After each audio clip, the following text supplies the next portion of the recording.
কেমন করে ঘুমাও তুমি, কেমন করে ঘুমাও তুমি, ফজর করে কাজা, এমন তো হতে পারে জোহরে জানাজা। ঠিক কিনা বলেন? আমার নবী মেরাজে যাইয়াও উম্মতকে বলে না, বাজান আমার বন্ধুরা আমার ওই নামাজটা আমরা সাইরা দেই কেমনে রে? নবী উম্মতের গুনার বোঝা হালকা করার জন্য তো ওই নামাজ দিয়ে এসেছিলেন। আজকে আমরা নামাজ কাদা করতেছি, হাসরের ময়দানে আমার আল্লাহ প্রথম হিসাব বান্দার কাছ থেকে নিবেন নামাজের। কথা কোন ঠিক কিনা? প্রথমেই বান্দার কাছ থেকে যে হিসাবটা আমার আল্লাহ নিব, এই হিসাবটা হইল নামাজের হিসাব। গভীর মনোযোগ। নামাজ নিয়ে গবেষণা করব দূরের কথা, আমরা তো নামাজ পড়তেই চাই না। যদিও কিছু কিছু লোক নামাজ পড়ে, এটা লোক দেখানো নামাজি, আল্লাহ পাওয়ার জন্য না। নামাজ পইরা দেখবেন সুদ ঘুষের ব্যবসা করে, নামাজ পইরা দেখবেন ওজনে কম দেয়, নামাজ পইরা দেখবেন তরকারিতে বিষ মিশিয়ে বাজারে বিক্রি করে, নামাজ পইরা দেখবেন চিংড়ি মাছের ভিতরে গাম ঢুকাইয়ে দেয়। আসেনি মুসল্লি ওজন বাড়াইবার লাগিয়া, কেজির ওজন বাড়ানোর জন্য দেখবেন ইসা মাছের মাথার ভিতরে গাম ঢুকাইয়া এটারে বাড়ি করে লাই। বাবাজিরা আমার, বন্ধুরা আমার, আমার আল্লাহ বলেছে ইন্নাস সালাতা তানহা আনিল ফাহশাই ওয়াল মুনকার। নামাজ আল্লাহর বান্দাদেরকে অশ্লীল কাজ থেকে, খারাপ কাজ থেকে মুক্ত করে। চাচা গো, আপনি তো নামাজ পড়ে আর অশ্লীল কাজে যুক্ত হয়ে গেলেন, আরেকটা মানুষের দিলের মধ্যে আঘাত দিলেন, ওজনে কম দিলেন, দুধের মধ্যে পানি মিশাইলেন। আসেনি মিয়া? সকালবেলা গায়ের বান্ধ টান দিসনি, দেওয়ার পরে দেখছে দুধলা ঘন ঘন দুধ দেখা ঠাস করে আদাসের পানি মিশাইয়া হাজির রুমালটা মাথা দিয়া বালতিটা লইয়া সুবহানাল্লাহ আলহামদুলিল্লাহ বাজারও যাইতেছে। মানুষ তো মনে করে আসমানের ফেরেশতাটা। কথা কোন ঠিক না ঠিক? এদিক দেখলাম কাম সেরে লাইছে, আদাসের পানিতে লাইছে। কথা বলেন। বাজারে নেওয়ার পরে মিটার দিয়ে যখন চেক দিছে, দেখে এটার মাঝে পানি মিশ্রিত, তখন এই দুধ ভদ্রলোকের কেল্লার ঢাইলা দেয়। এই লজ্জা আপনি কেন নেবেন? মাত্র 40 টাকা লাভের জন্য, 50 টাকা লাভের জন্য কেন ভাইয়া আপনি এই ভালো একটা জিনিস আল্লাহর নিয়ামত ইদারে পানি মিশাইয়া করছেন কিয়ামত? দুধ আল্লাহর নিয়ামত, ইদার মাঝে পানি মিশাইয়া করছেন কিয়ামত। আপনি তো আরেকটা মানুষের দিলের মধ্যে আঘাত দিলেন, কষ্ট দিলেন। আপনি কি জানেন না, মন ভাঙ্গে না মসজিদই ভাঙ্গে, ভাঙ্গে আমার আল্লাহর ঘর, ভাঙ্গে আমার আল্লাহর ঘর। মন মন্দিরে আল্লাহর বাড়ি, ব্যথা দিস না তার ভিতর। ঠিক কিনা কর বাজানো? ও যুবক বন্ধুরা, এই হারাম থেকে যতক্ষণ না বাঁচবেন, নামাজ পইরা কপালে কালো দাগ ফালাইয়া দিলে ওই নামাজের কোনো মূল্য হবে না। ঠিক না ঠিক? নামাজ পড়লাম, হারাম খাইলাম, নামাজ পড়লাম, হারাম ব্যবসা করলাম, ওই নামাজ দিয়ে আল্লাহর সন্তুষ্টি হবে না, হবে না। এই জন্য নামাজ পড়তে হবে একমাত্র আল্লাহকে রাজি খুশি করার জন্য। আর ওই সমস্ত লোক দেখানো নামাজি গুলাকে আমার আল্লাহ জাহান্নামের সবচাইতে নিকৃষ্ট জায়গা, ওই জায়গাটার নাম হচ্ছে জুব্বুল হুজন। নাম কি? জাহান্নামী। এর চাইতে কোনো খারাপ জায়গা নাই। দুজকি মানুষের শরীরের পচা পুজ গুলা একটা ড্রেন দিয়ে গিয়া যেখানে ডাম্পিং হয়, এটাকে বলা হয় জুব্বুল হুজন। যেমন আমাদের দেশে পৌরসভা আছে, পৌরসভার নর্দমা গুলা দেখবেন একটা জায়গায় নিয়ে ডাম্পিং করা হয়। ঠিক না ঠিক? তো ঠিক তদ্রুপ ভাবে দুজকি মানুষের শরীরের পচা পুজ গুলা একটা ড্রেন দিয়ে গিয়া যেখানে ডাম্পিং হয়, এটাকে বলা হয় জুব্বুল হুজন। এখানে জাহান্নামী লোকদেরকে, যারা লোক দেখানো ইবাদতকারী, আল্লাহর সন্তুষ্টির জন্য নয় মানুষকে দেখাইবার জন্য যারা বন্দেগী করে, ওই সমস্ত লোক দেখানো ইবাদতকারীকে জাহান্নামের নিকৃষ্ট জায়গা জুব্বুল হুজনে নিয়া দুজকি মানুষের শরীরের পচা পুজগুলা খাবার পণ্য দেওয়া হয়। নাউজুবিল্লাহ বলেন। তাহলে ইবাদত করব কারে খুশি করার জন্য? এ বন্ধু, দাউদ আলাইহিস সালামের তওবা কবুল হয়েছিল মাগরিবের টাইমে। আমি বলেছিলাম কেন মাগরিবের নামাজ 3 রাকাত ফরজ করা হইল? বাজান আমার, আসরে 4 রাকাত, জোহরে 4 রাকাত, এশাতে 4 রাকাত, মাগরিবের টাইমে 3 রাকাত। কেন বাজান? কারণ মাগরিবের টাইমেও কিন্তু দাউদ আলাইহিস সালাম 4 রাকাত নামাজের নিয়ত করে দাঁড়িয়েছিলেন। কয় রাকাত? মাগরিবের টাইমে দাউদ আলাইহিস সালাম 4 রাকাত নামাজের নিয়ত করে দাঁড়িয়েছিলেন। এখন আপনারা বলুন, নামাজে দাঁড়াইলে দেখা হয় কার সাথে? আদৌ কি আল্লাহর সাথে দেখা করতে পারছি? আমরা নামাজে দাঁড়াইলে দেখা করবো আল্লাহর সাথে, মন চলে গেছে পকেটে, মোবাইল যখন ক্লিং ক্লিং করে বাজে। নামাজে দাঁড়াইছি, সিজদা দিমু আল্লাহরে, মন চলে গেছে টেলিভিশনে। সিজদা করব আল্লাহকে, মন চলে গেছে খেলার মাঠে। সিজদা করব আল্লাহকে, মন চলে গেছে ব্যবসা প্রতিষ্ঠানে। আরে 2 ঘন্টা ফালাই তুইছি আল্লাহ তাড়াতাড়ি হুজুরে হুজুরে করে সূরাটি লম্বা পড়তেছে, ঠিক না বেঠিক? অনেক সময় কেরাত যদি নামাজে লম্বা হয়, নামাজ শেষ করে কিছু কিছু মুসল্লি গিয়া হুজুরে গিয়া থ্রেড মারে, হুজুর আজকে কোরআন শরীফ পুরোটি পড়লেন নইলে, ঠিক না বেঠিক? হুজুর বাইকটা করে পড়ুন জানা। বিভিন্ন বিচার পঞ্চায়েত বসলে, বিভিন্ন সালিশ বিচারও বইলে সর্দাররা দেখবেন হুজুরে আগে ভাগে টিপ মারে, হুজুর আজকে কিছু আড়াই ফিরেন, কেরাত টাল্লাম ছোট করে পড়েন। এ নবীর প্রেমিকেরা, এত সাহস আপনাকে কে দিল? নামাজের কেরাত কোথায় লম্বা হবে, কোথায় বাড়তে হবে, কোথায় লম্বা হবে, কোথায় ছোট হবে, আপনি বলার অধিকার কে? আপনাকে কে অধিকার দিছে? আপনি কে? এটা ইমাম সাহেব জানবে নামাজের কেরাত লম্বা হবে নাকি বাড়তি হবে। ইমাম সাহেব হুজুর আমাদের মহল্লার নেতা, ঠিক না বেঠিক? আমরা ইমাম সাহেব হুজুরের প্রতি আস্থা রাখবো, বিশ্বাস রাখবো, আমরা কমান্ড দেব না। ইমাম সাহেব হুজুরের, আমরা তো মনে করি মসজিদের ইমাম একবারে হালকা একটা মানুষ, ঠিক না বেঠিক? ইমামকে ইমামের মূল্য আমরা দিতে পারি না, মনে করি 7,000 8,000 10,000 টাকা বেতন দেই, এবারে তো আমার ঘরের মানুষ। ইমাম শব্দের অর্থ নেতা। ইমাম মানে কি? এই নেতাকে নেতার মূল্যায়ন করি না বিধায় আজকে সমাজ পাড়া প্রতিবেশীর মধ্যে অশান্তি। আমরা মনে করি ইমাম সাহেব তো আমাদের কথাই চলন লাগবে, ঠিক না বেঠিক? অনেক এলাকার মসজিদে সুদ ঘুষের ওয়াজ হয় না, ইমাম সাহেবের আগে টিপদা রাখছে, কইতা কইেন না, কইলে গেলাম চাকরি থাকতো না, ঠিক কিনা কন?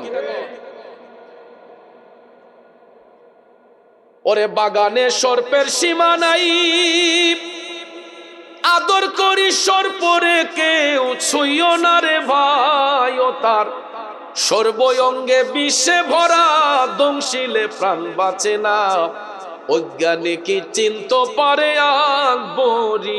বিসমিল্লাহির রহমানির রহিম।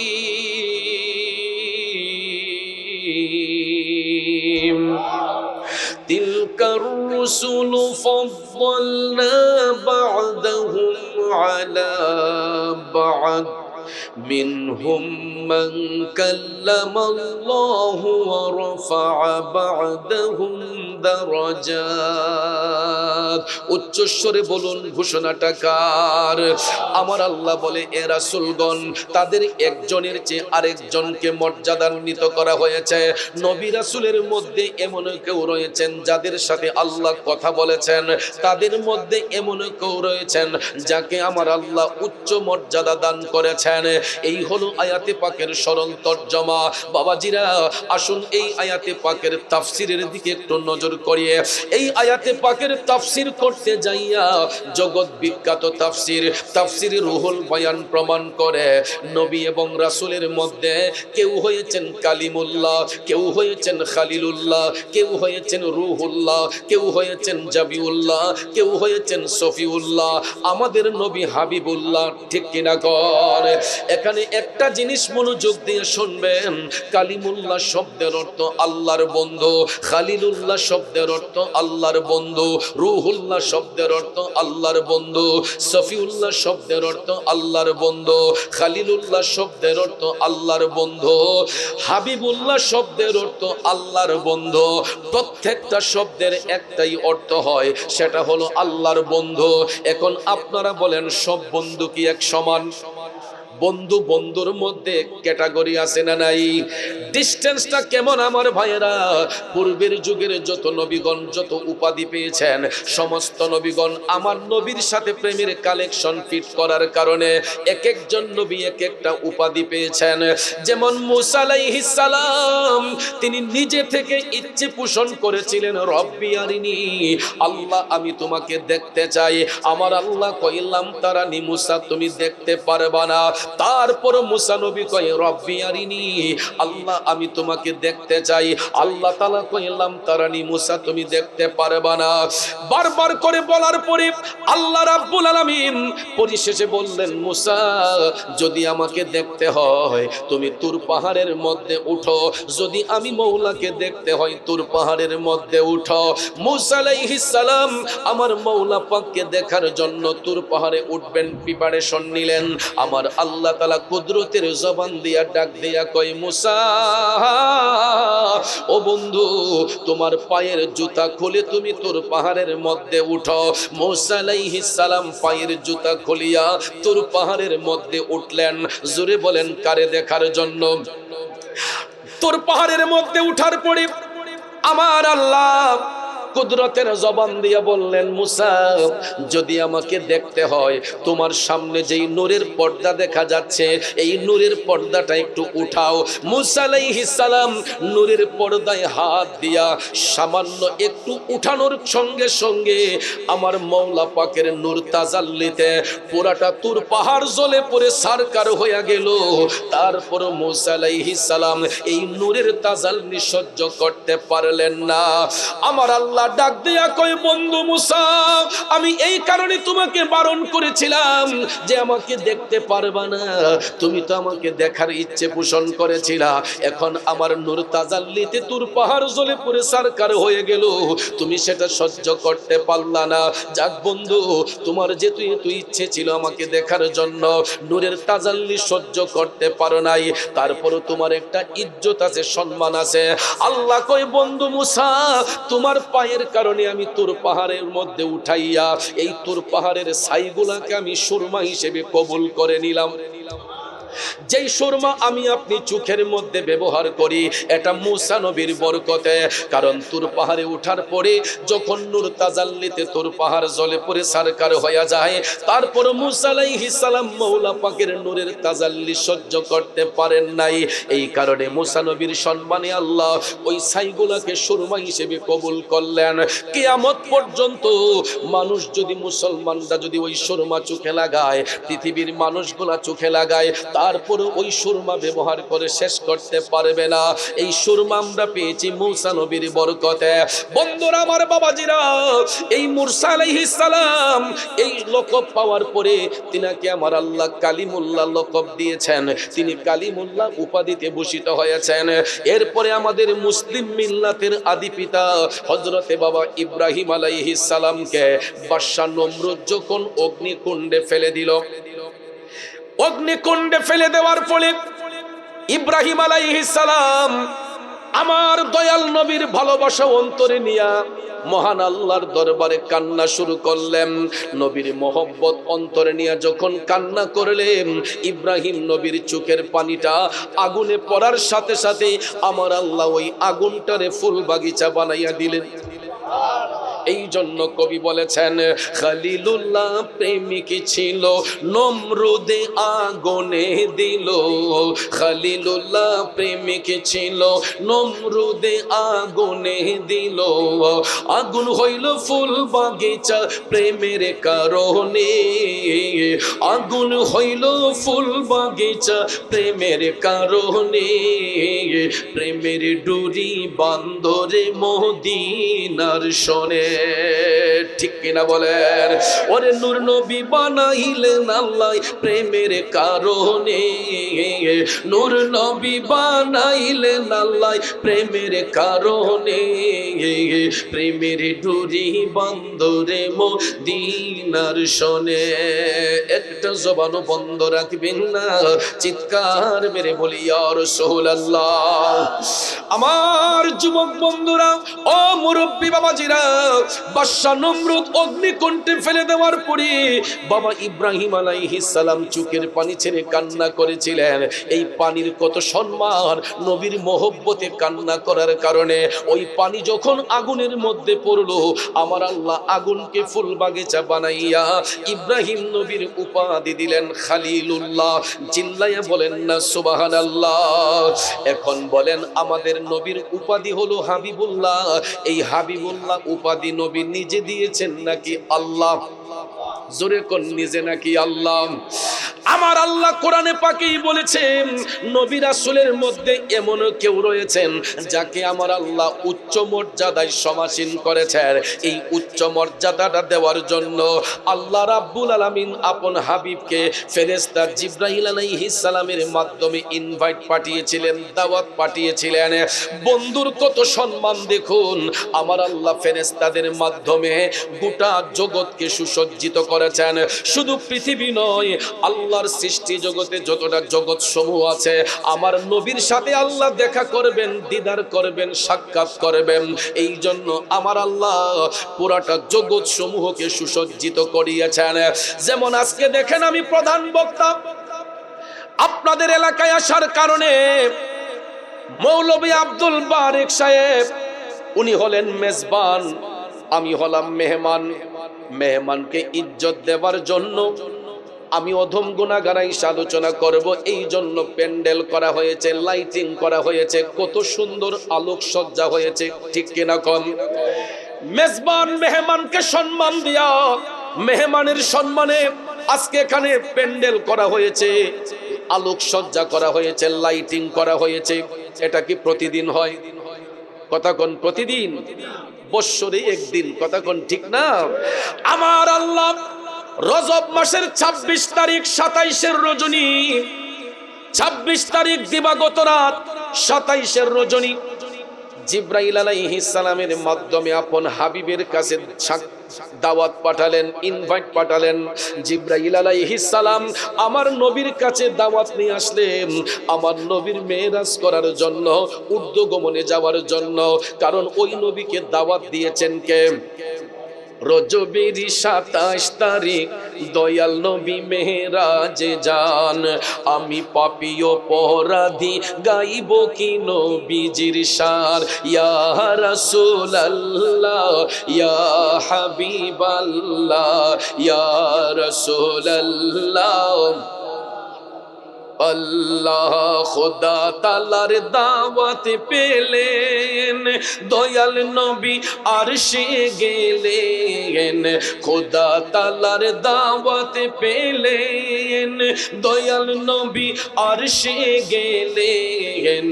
নবীর ছোঁয়ায় মুখরিত এই জমিনার 7 আসমান। আমি পাপী অপরাধী গাইব কি নবীজির শান। ইয়া রাসূলুল্লাহ ইয়া হাবিব ইয়া রাসূলুল্লাহ। জিবরাইল হলেন খাদিম, যাবেন নবী আরশে আজিম। দুলহাসে যে দয়াল নবী বোরাকেতে পা উঠান। দুলহাসে যে দয়াল নবী বোরাকেতে পা উঠান। আমি পাপী অপরাধী গাইব কি নবীজির শান। ইয়া রাসূলুল্লাহ ইয়া হাবিবাল্লাহ ইয়া রাসূলুল্লাহ।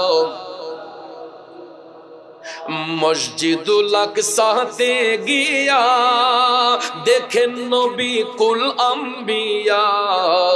ইমাম হয়ে নূর নবীজি 2 রাকাত নামাজ পড়ান। ইমাম হয়ে নূর নবীজি 2 রাকাত নামাজ পড়ান।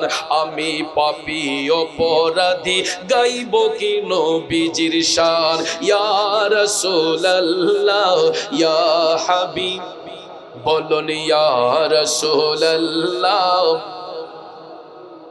বাইরে সাত আসমান পারি দিয়া সিদরাতুল মুনতাহা গিয়া, সাত আসমান পারি দিয়া সিদরাতুল মুনতাহা গিয়া, রফ রফে পা রাখেন নবী জিব্রাইল থামিয়া যান, রফ রফে পা রাখেন নবী জিব্রাইল থামিয়া যান।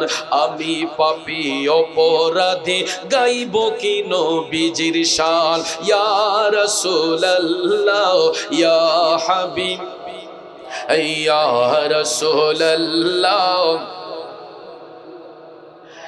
अर्श আজিম পারি দিয়া খুদা তালার কাছে গিয়া, উদনু মিন্নি ইয়া হাবিবি দয়াল নবী শুনতে পান, আমি পাপী অপরাধী গাইব কি নবীজির শান। কষ্ট হচ্ছে আমার বাবাজিরা, গভীর মনোযোগ। এ বন্ধুরা, 1,24,000 মতান্তরে 2,24,000 নবী রাসূল আল্লাহ তাআলা এই পৃথিবীর মধ্যে পাঠিয়েছেন।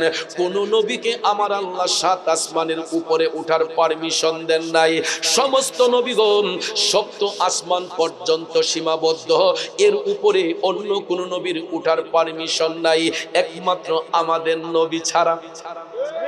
এই জন্য আলা হযরত ইশকে মোহব্বত লিখছেন, আসমানো হি উপর সব নবী রহ গে, আসমানো হি উপর সব নবী রহ গে, अर्शो आज़म पे पूछा हमारा नबी, सबसे औला वो आला हमारा नबी, सबसे बाला वो आला हमारा नबी।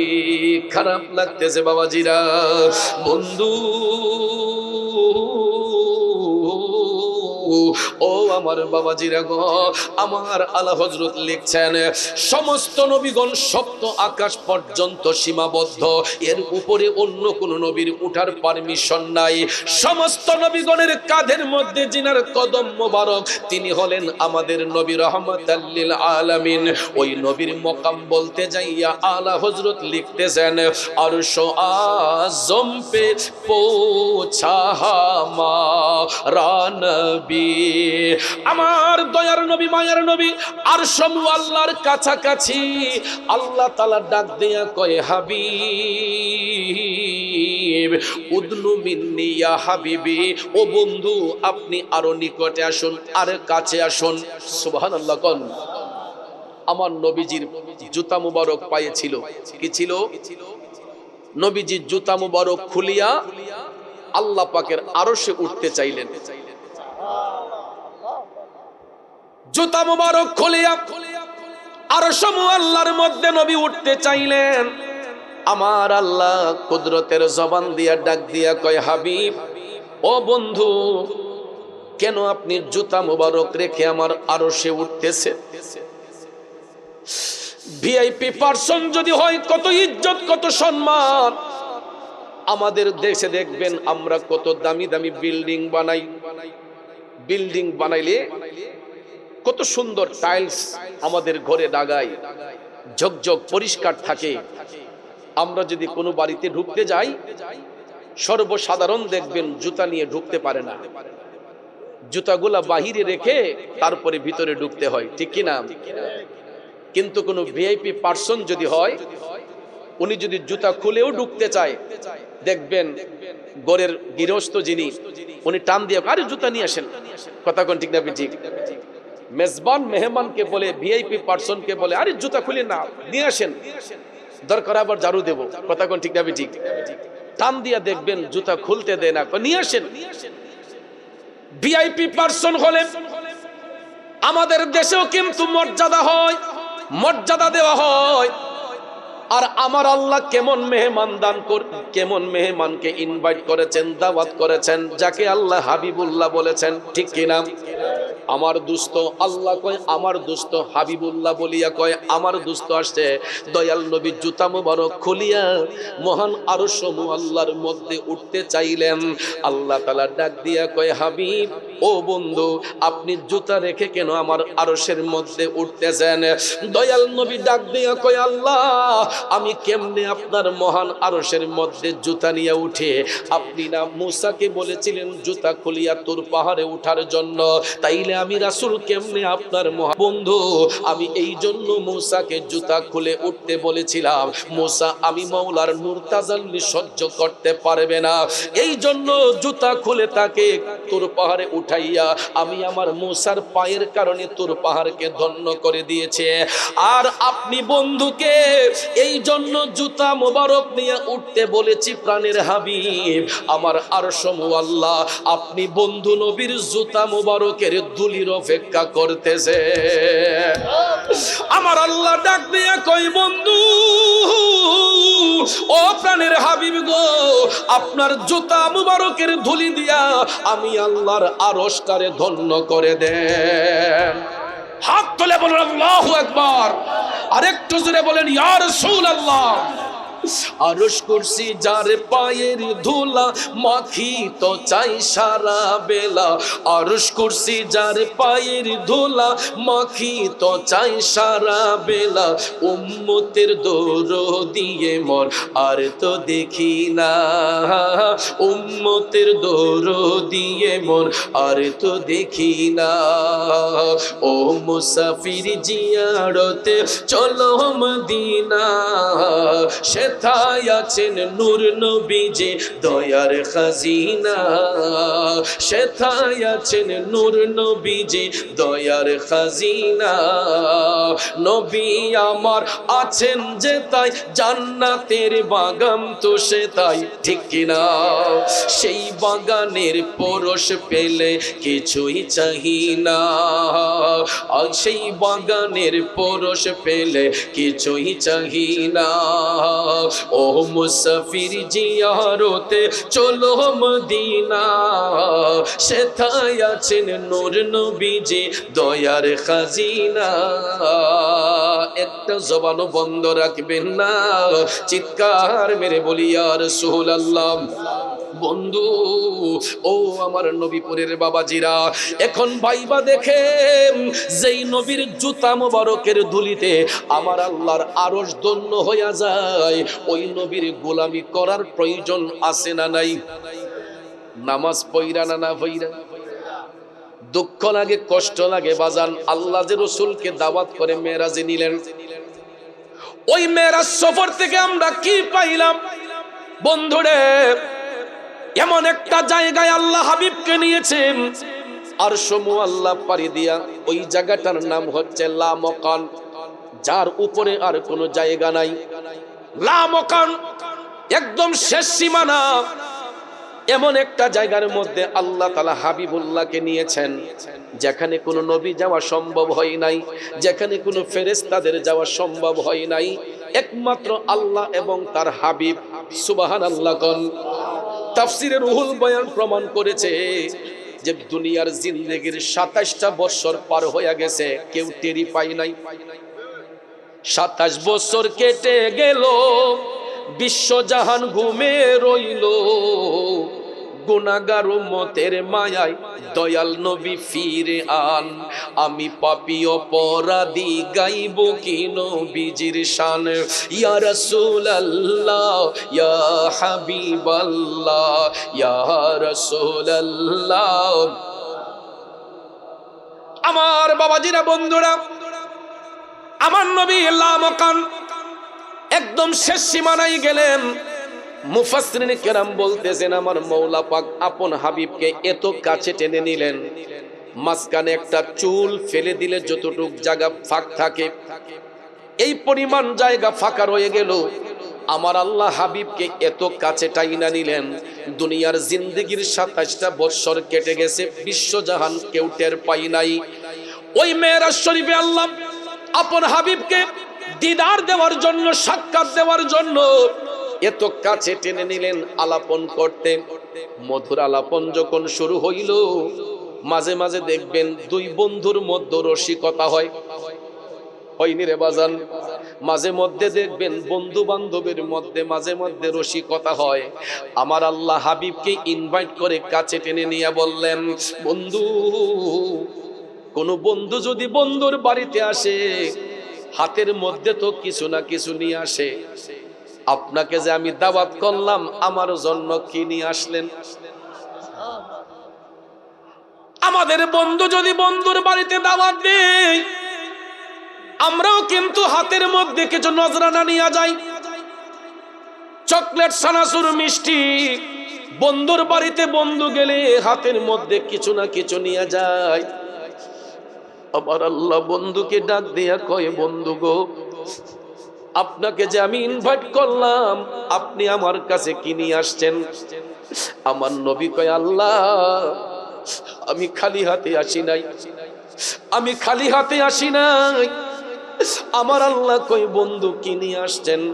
আমার নবী তখন টপ টপ করে চোখের পানি ছেড়ে বলতেছেন, আল্লাহ গো, আমি তো আনার মতো কোনো সাধ্য নাই, যা নিয়ে আসলাম আমার গুনাহগার উম্মতের গুনার বোঝা নিয়ে আমি আপনার কাছে হাজির হয়েছি।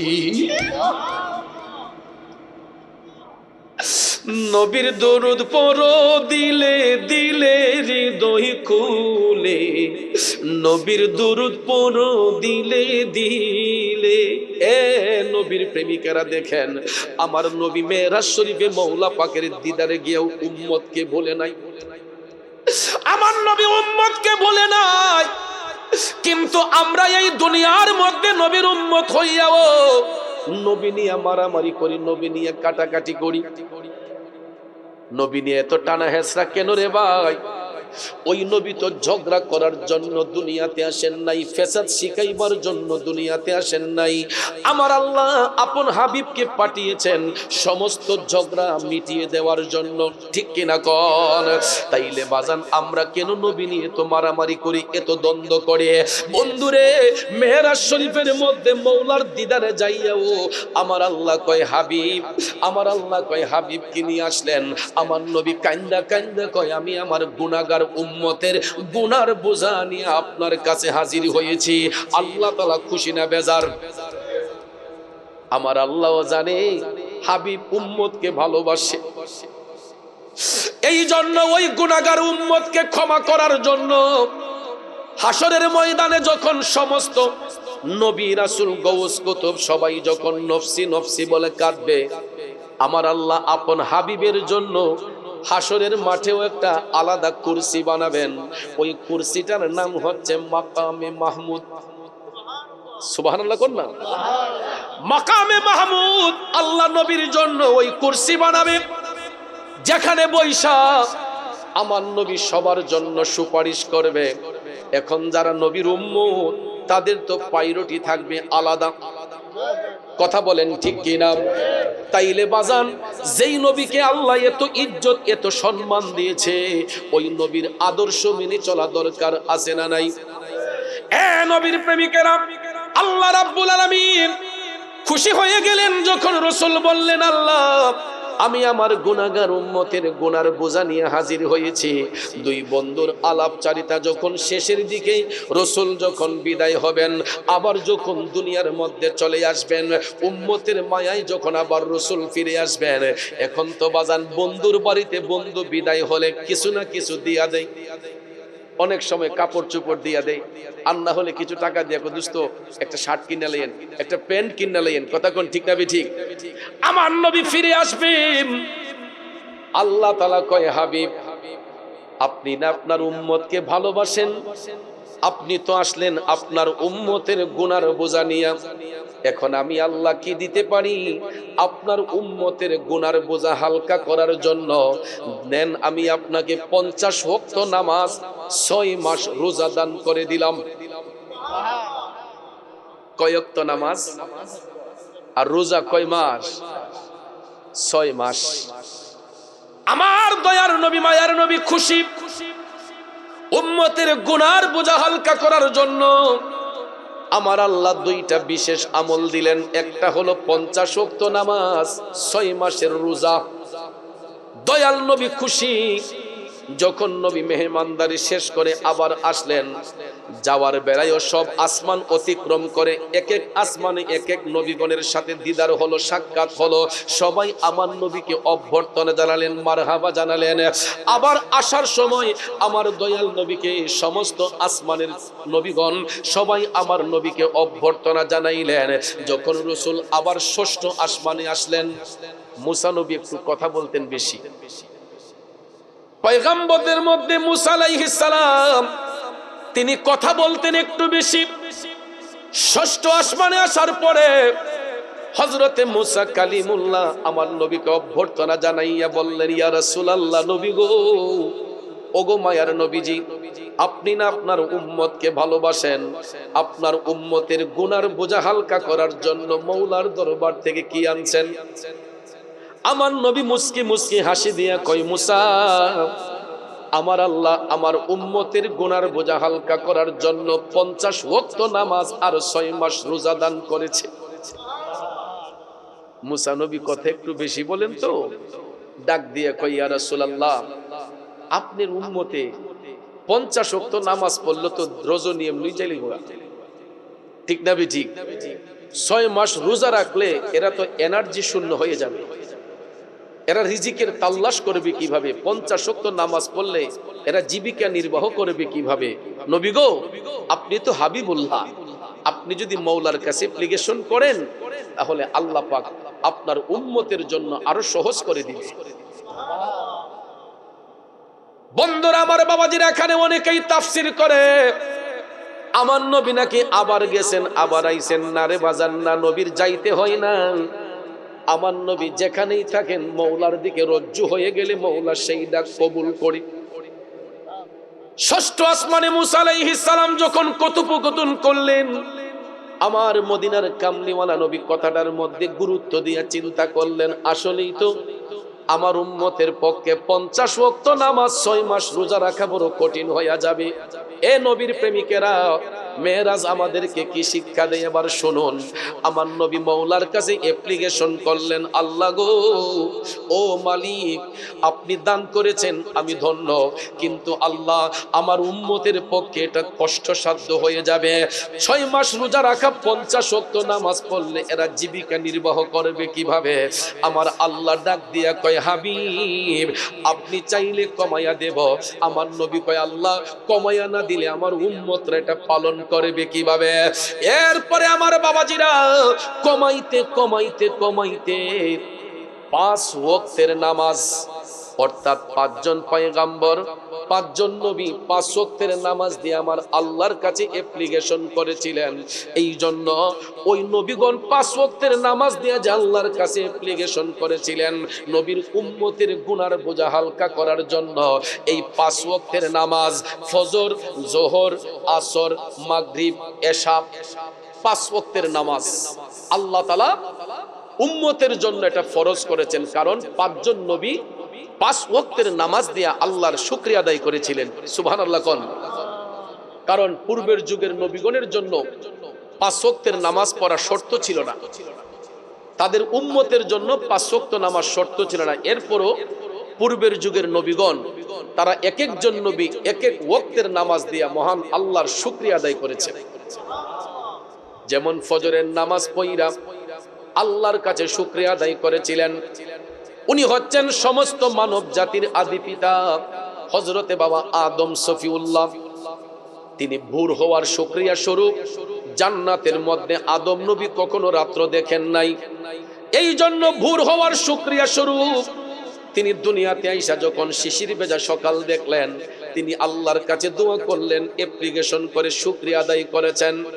তারই ধারাবাহিকতায় যোহরের নামাজ পড়া আমার আল্লাহর দরবারে শুকরিয়া আদায় করেছিলেন। মুসলিম মিল্লাতের আদি পিতা হযরতে বাবা ইব্রাহিম আলাইহিস সালাম যখন আপন পুত্র শিশু ইসমাইল আলাইহিস সালামকে কুরবানি করতে প্রিপারেশন নিয়েছিলেন, ওই মুহূর্তে আল্লাহ তাআলা কুদরতের জবান দিয়া ডাক দিয়া কয়, ইব্রাহিম, তোমার পরীক্ষা বাস্তবায়ন করেছো, তুমি সফল হয়েছো। সঙ্গে সঙ্গে শিশু ইসমাইলের জায়গায় আল্লাহ বেহেশতি দুম্বা কুরবানি করাইলেন। ওই কুরবানি হওয়ার সঙ্গে সঙ্গে শিশু ইসমাইল আলাইহিস সালামকে জীবিত ফিরত পাইয়া তিনি যোহরের নামাজ পড়ে আল্লাহর দরবারে শুকরিয়া আদায় করেছিলেন। আসরের নামাজ পড়া মহান আল্লাহর কাছে শুকরিয়া আদায় করেছিলেন। তিনি আল্লাহর একজন পয়গম্বর, ওনার নাম হচ্ছে হযরতে উযাইর আলাইহিস সালাম। নাম কি? হযরতে উযাইর আলাইহিস সালাম আসরের নামাজ পড়ে আল্লাহর শুকরিয়া আদায় করেছিলেন। এটা কেন জানেননি? কারণ ওনার ইন্তেকালের 100 বছর পরে, কত বছর? মানুষ চলে যাবার পরে আর কি বেঁকে আসতে পারে? কিন্তু আল্লাহ চাইলে পারে। আল্লাহ বলেছেন ইখরিজুল হাইয়্যিতা মিনাল মাইয়্যিত, যে আমি আল্লাহ মরারে জিন্দা করি, জিন্দারে মরা করি। ক্ষমতা কার? তুমি রাখো কি বা মাহারো এই দয়া করো, থাকিতে যেন তোমায় না ভুলি। ঠিক কিনা কর আমার বাবাজিরা, বন্ধুরা? উযাইর আলাইহিস সালাম ইন্তিকালের 100 বছর পরে নতুন জীবন ফেরত পাইয়া তিনি আসরের নামাজ পড়ে আল্লাহর শুকরিয়া আদায় করেছিলেন। বাজান আমার বন্ধুরা, আমার তারই ধারাবাহিকতায় মাগরিবের নামাজ আদায় কইরা আল্লাহর দরবারে শুকরিয়া আদায় করেছিলেন উনি আল্লাহর পয়গম্বর হযরতে দাউদ আলাইহিস সালাম। সুবহানাল্লাহ কইতেন না? এখানে একটা কথা আছে আব্বা, আপনারা বলেন তো মাগরিবের নামাজ ফরজ কয় রাকাত? কয় রাকাত? যোহর ওয়াক্ত কয় রাকাত? আসর ওয়াক্ত কয় রাকাত? এশার ওয়াক্ত কয় রাকাত? আব্বাজিরা আমার মনোযোগ, যোহরে 4 রাকাত ফরজ, আসরে 4 রাকাত ফরজ, এশাতে 4 রাকাত ফরজ, মাগরিবের টাইমে 3 রাকাত নামাজ ফরজ হইল কেন? কোনদিন এটা নিয়ে গবেষণা করছেন নি? গবেষণা করবেন দূরের কথা, আমরা তো ওয়াক্তের নামাজই পড়ি না, নামাজ নিয়ে আবার গবেষণা।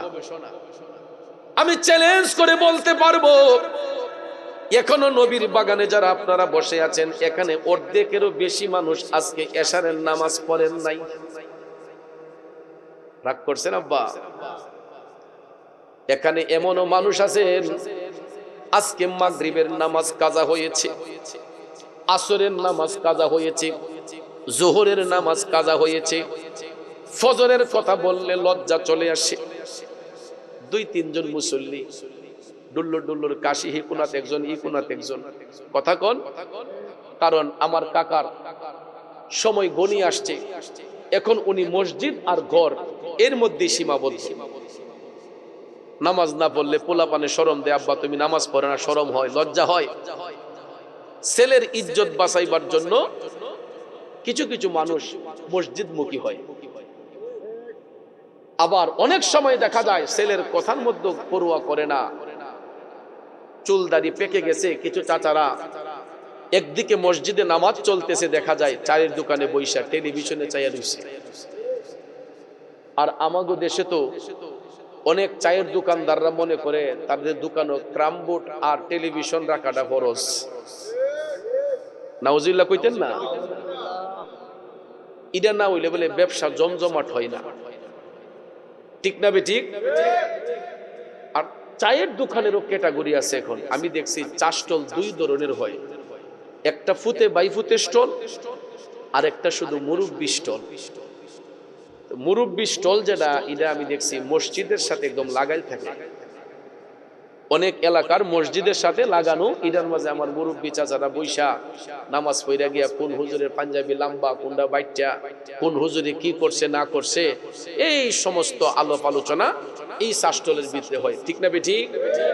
আর ফুতে বাইফুতে স্টল যেটা, এটার মাঝে কেডা কাকা, কেডা ভাতিজা, কেডা ছোট ভাই, কেডা বড় ভাই, এটার কোনো বাদ বিচার নাই। চা স্টলও বললো তো আমরা সবাই মোটামুটি বাংলাদেশের প্রেসিডেন্ট। ঠিক না বেঠিক বাজান? কারণ চায়ের দোকানে বসলে কেউ পাওয়ার জোর থাকে না, এটা কেঞ্চি লাগাই থাকে। ঠিক কিনা বলেন? এরপরে যত রাজনীতি আছে, চার দোকানে বৈশা চায়ের দোকানের যে ছেলেগুলো আছে, এরার লোকে দেখবেন কি বিহেভ, এই দুইটা সাদে কাপটি দইয়া দিস, আসেন এরকম। হে ও এইরকম ব্যবহার পাইলে এইভাবেই দেয় না। আইন নয় কাপ দইব দূরের কথা, এটার মাঝে ওই কাজটা লাগাই লইতে আইন না, এটা মারে দেখবেন নেন। যদি তাকে একটু ভালো ব্যবহার দিয়ে বলা হতো, বাবা 2টা চা দাও, ছোট ভাই আমাকে 2টা চা দাও, দেখবেন আপনাকে তরতিব সহকারে সার নেন। ঠিক না?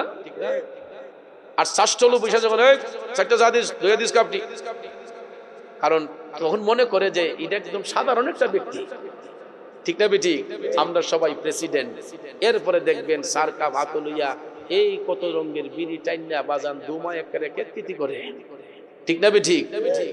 টেলিভিশনের দিকে চায়া রইছে, ওই দিকে মুয়াজ্জিন সাহেব বলতেছেন হাইয়া আলাস সালাহ, আই মুসলমান আই নামাজ কে লিয়ে, হাইয়া আলাল ফালাহ, কল্যাণের দিকে আসো। কিন্তু চাচার যে দাড়ি চুল পেকে গেছে এই চিন্তা নাই। আমার নবী বলছেন কালো চুলগুলা যখন সাদা হয়ে যাবে, এ আমার উম্মতেরা তোমরা মনে করবা তোমাদের মরণের টিকিট চলে আসতেছে। মাথার কাঁচা চুলগুলা যখন পাকনা শুরু হবে, রাসূল বলেছেন তোমরা মনে করবা যে তোমাদের মরণের ঘন্টা বাজতেছে। যেই কোনো মুহূর্তে মৃত্যুর ফেরেশতা মালাকুল মউত চলে আসতে পারে। আজরাইল আসিয়া প্রাণ করিব হরণ, হাই গো আজরাইল আসিয়া প্রাণ করিব হরণ। ওরে নিজ গুণে সাহেব আল্লাহ করবা নিবারণ, আমার উপায় কি তখন আমার আল্লাহ নিরঞ্জন, না জানি কি হালে আমার হইব মরণ। বন্ধুরে এই যে নামাজটা কাজা কইরা চায়ের দোকানে বৈশা বাজে আড্ডা করতেছে, খোদাই না করুক চায়ের দোকানে মরণ হতে পারে কি পারে না? আমরা যে নবীর বাগানে বসছি এইখানে মরণ হতে পারে কি পারে না? এ বন্ধু, আমরা যে ফজরের নামাজটা কাজা কইরা ঘুমের ঘরে যাই, ঘুমের ঘরে আমার আপনার মরণ হতে পারে কি পারে না? ওরে কেমন করে ঘুমাও তুমি, কেমন করে ঘুমাও তুমি ফজর করে কাজা, এমন তো হতে পারে জোহরে জানাজা, ঠিক কিনা বলেন? আমার নবী মেরাজে যাইয়াও উম্মতকে বলে না বাজান আমার বন্ধুরা আমার ওই নামাজটা আমরা সাইরা দেই কেমনে রে? নবী উম্মতের গুনার বোঝা হালকা করার জন্য তো ওই নামাজ দিয়ে এসেছিলেন। আজকে আমরা নামাজ কাজা করতেছি, হাসরের ময়দানে আমার আল্লাহ প্রথম হিসাব বান্দার কাছ থেকে নিবেন নামাজের। কথা কোন ঠিক কিনা? প্রথমেই বান্দার কাছ থেকে যে হিসাবটা আমার আল্লাহ নিব, এই হিসাবটা হইল নামাজের হিসাব। গভীর মনোযোগ, নামাজ নিয়ে গবেষণা করব দূরের কথা, আমরা তো নামাজ পড়তেই চাই না। যদিও কিছু কিছু লোক নামাজ পড়ে, এটা লোক দেখানো নামাজি, আল্লাহ পাওয়ার জন্য না। নামাজ পইরা দেখবেন সুদ ঘুষের ব্যবসা করে, নামাজ পইরা দেখবেন ওজনে কম দেয়, নামাজ পইরা দেখবেন তরকারিতে বিষ মিশিয়ে বাজারে বিক্রি করে, নামাজ পইরা দেখবেন চিংড়ি মাছের ভিতরে গাম ঢুকাইয়ে দেয়।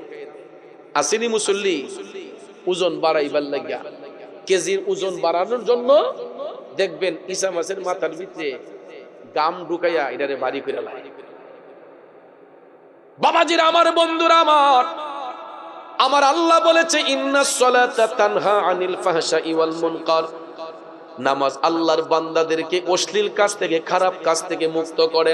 চাচা গো, আপনি তো নামাজ পড়ে আর অশ্লীল কাজে যুক্ত হয়ে গেলেন, আরেকটা মানুষের দিলের মধ্যে আঘাত দিলেন, ওজনে কম দিলেন, দুধের মধ্যে পানি মিশাইলেন। আসেনি মিয়া? সকালবেলা গায়ের বান্ধ টান দিসনি, দেওয়ার পরে দেখছে দুধলা ঘন দুধ দেখা ঠাস করে আদাসের পানি মিশাইয়া হাজির রুমালটা মাথা দিয়া বালতিটা লইয়া সুবহানাল্লাহ আলহামদুলিল্লাহ বাজারও যাইতেছে। মানুষ তো মনে করে আসমানের ফেরেশতাটা। কথা কোন ঠিক না ঠিক? এদিক দেখলাম কাম সেরা লাইছে, আদাসের পানিতে লাইছে। কথা বলেন। বাজারে নেওয়ার পরে মিটার দিয়ে যখন চেক দিছে, দেখে এটার মাঝে পানি মিশ্রিত, তখন এই দুধ ভদ্রলোকের কেল্লার ঢাইলা দেয়। এই লজ্জা আপনি কেন নেবেন? মাত্র 40 টাকা লাভের জন্য, 50 টাকা লাভের জন্য কেন ভাইয়া আপনি এই ভালো একটা জিনিস আল্লাহর নিয়ামত, ইদারে পানি মিশাইয়া করছেন কিয়ামত। দুধ আল্লাহর নিয়ামত, এটার মাঝে পানি মিশাইয়া করছেন কিয়ামত। আপনি তো আরেকটা মানুষের দিলের মধ্যে আঘাত দিলেন, কষ্ট দিলেন। আপনি কি জানেন না, মন ভাঙ্গে না মসজিদই ভাঙ্গে, ভাঙ্গে আমার আল্লাহর ঘর, ভাঙ্গে আমার আল্লাহর ঘর। মন মন্দিরে আল্লাহর বাড়ি, ব্যথা দিস না তার ভিতর। ঠিক কিনা কর বাজানো। ও যুবক বন্ধুরা, এই হারাম থেকে যতক্ষণ না বাঁচবেন, নামাজ পইরা কপালে কালো দাগ ফালাইয়া দিলে ওই নামাজের কোনো মূল্য হবে না। ঠিক না বিঠিক? নামাজ পড়লাম, হারাম খাইলাম, নামাজ পড়লাম, হারাম ব্যবসা করলাম, ওই নামাজ দিয়ে আল্লাহর সন্তুষ্টি হবে না, হবে না। এই জন্য নামাজ পড়তে হবে একমাত্র আল্লাহকে রাজি খুশি করার জন্য। আর ওই সমস্ত লোক দেখানো নামাজিগুলাকে আমার আল্লাহ জাহান্নামের সবচাইতে নিকৃষ্ট জায়গা, ওই জায়গাটার নাম হচ্ছে জুব্বুল হুজন। নাম কি? জাহান্নামী। এর চাইতে কোনো খারাপ জায়গা নাই। দুজকি মানুষের শরীরের পচা পুঁজগুলা একটা ড্রেন দিয়ে গিয়া যেখানে ডাম্পিং হয়, এটাকে বলা হয় জুব্বুল হুজন। যেমন আমাদের দেশে পৌরসভা আছে, পৌরসভার নর্দমাগুলা দেখবেন একটা জায়গায় নিয়ে ডাম্পিং করা হয়। ঠিক না ঠিক? তো ঠিক তদ্রুপ ভাবে দুজকি মানুষের শরীরের পচা পুঁজগুলা একটা ড্রেন দিয়ে গিয়া যেখানে ডাম্পিং হয়, এটাকে বলা হয় জুব্বুল হুজন। এখানে জাহান্নামী লোকদেরকে, যারা লোক দেখানো ইবাদতকারী, আল্লাহর সন্তুষ্টির জন্য নয়, মানুষকে দেখাইবার জন্য যারা বন্দেগী করে, ওই সমস্ত লোক দেখানো ইবাদতকারীকে জাহান্নামের নিকৃষ্ট জায়গা জুব্বুল হুজনে নিয়া দুজকি মানুষের শরীরের পচা পুঁজগুলা খাবার পণ্য দেওয়া হয়। নাউজুবিল্লাহ বলেন। তাহলে ইবাদত করব কারে খুশি করার জন্য? এ বন্ধু, দাউদ আলাইহিস সালামের তওবা কবুল হয়েছিল মাগরিবের টাইমে। আমি বলেছিলাম কেন মাগরিবের নামাজ 3 রাকাত ফরজ করা হইল? বাজান আমার, আসরে 4 রাকাত, জোহরে 4 রাকাত, এশাতে 4 রাকাত, মাগরিবের টাইমে 3 রাকাত কেন বাজান? কারণ মাগরিবের টাইমেও কিন্তু দাউদ আলাইহিস সালাম 4 রাকাত নামাজের নিয়ত করে দাঁড়িয়েছিলেন। কয় রাকাত? মাগরিবের টাইমে দাউদ আলাইহিস সালাম 4 রাকাত নামাজের নিয়ত করে দাঁড়িয়েছিলেন। এখন আপনারা বলুন, নামাজে দাঁড়াইলে দেখা হয় কার সাথে? আদৌ কি আল্লাহর সাথে দেখা করতে পারছি? আমরা নামাজে দাঁড়াইলে দেখা করবো আল্লাহর সাথে, মন চলে গেছে পকেটে, মোবাইল যখন ক্লিং ক্লিং করে বাজে। নামাজে দাঁড়াইছি, সিজদা দিমু আল্লাহরে, মন চলে গেছে টেলিভিশনে। সিজদা করব আল্লাহকে, মন চলে গেছে খেলার মাঠে। সিজদা করব আল্লাহকে, মন চলে গেছে ব্যবসা প্রতিষ্ঠানে। আরে 2 ঘন্টা ফালাই তুইছি আল্লাহ তাড়াতাড়ি হুজুরে হুজুরে করে সূরাটি লম্বা পড়তেছে। ঠিক না বেঠিক? অনেক সময় কেরাত যদি নামাজে লম্বা হয়, নামাজ শেষ করে কিছু কিছু মুসল্লি গিয়া হুজুরে গিয়া থ্রেড মারে, হুজুর আজকে কোরআন শরীফ পুরোটি পড়লেন নইলে। ঠিক না বেঠিক? হুজুর বাইকটা করে পড়ুন জানা। বিভিন্ন বিচার পঞ্চায়েত বসলে, বিভিন্ন সালিশ বিচারও বইলে সর্দাররা দেখবেন হুজুরে আগে ভাগে টিপ মারে, হুজুর আজকে কিছু আড়াই ফিরেন, কেরাত টাল্লাম ছোট করে ফিরেন। এ নবীর প্রেমিকেরা, এত সাহস আপনাকে কে দিল? নামাজের কেরাত কোথায় লম্বা হবে, কোথায় বাড়তে হবে, কোথায় লম্বা হবে, কোথায় ছোট হবে, আপনি বলার অধিকার কে? আপনাকে কে অধিকার দিছে? আপনি কে? এটা ইমাম সাহেব জানবে নামাজের কেরাত লম্বা হবে নাকি বাড়তি হবে। ইমাম সাহেব হুজুর আমাদের মহল্লার নেতা। ঠিক না বেঠিক? আমরা ইমাম সাহেব হুজুরের প্রতি আস্থা রাখবো, বিশ্বাস রাখবো, আমরা কমান্ড দেব না।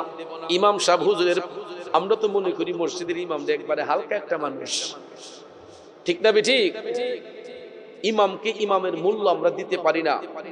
মনে করি 7,000, 8,000, 10,000 টাকা বেতন দেই, এবারে তো আমার ঘরের মানুষ। ইমাম শব্দের অর্থ নেতা।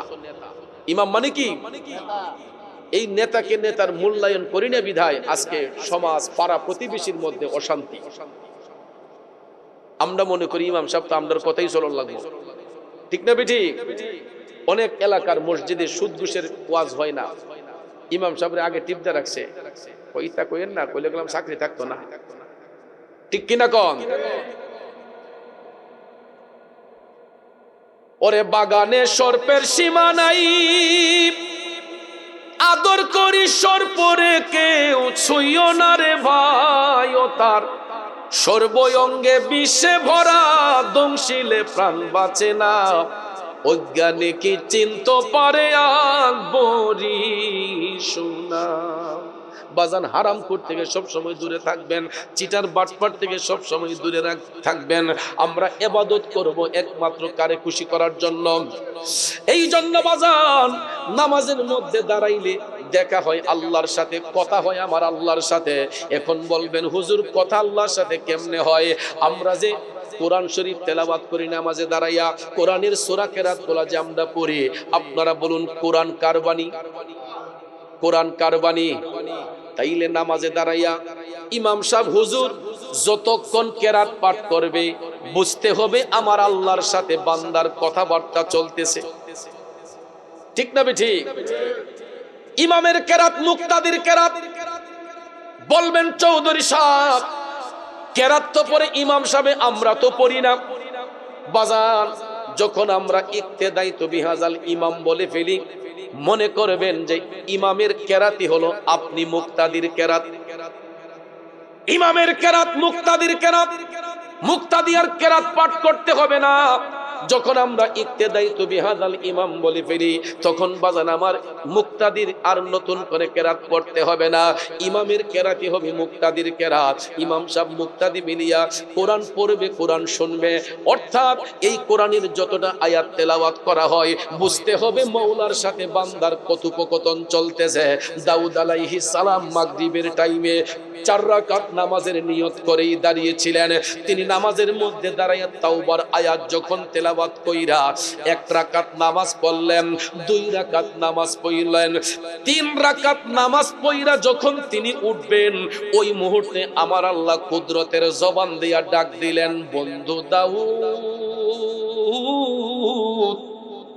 তুমি সালাম ফিরাইয়া নাও, তোমার তওবা কবুল করে নিলাম। 4 রাকাত নামাজের নিয়তে যদিও তিনি দাঁড়িয়েছিলেন কারে খুশি করার জন্য, 3 রাকাত নামাজের ভিতরে আমার আল্লাহ খুশি হইয়া কই, বন্ধু দাউদ তুমি সালাম ফিরাইয়া নাও, তোমার নামাজ কবুল হয়েছে, তোমার তওবা কবুল হয়েছে।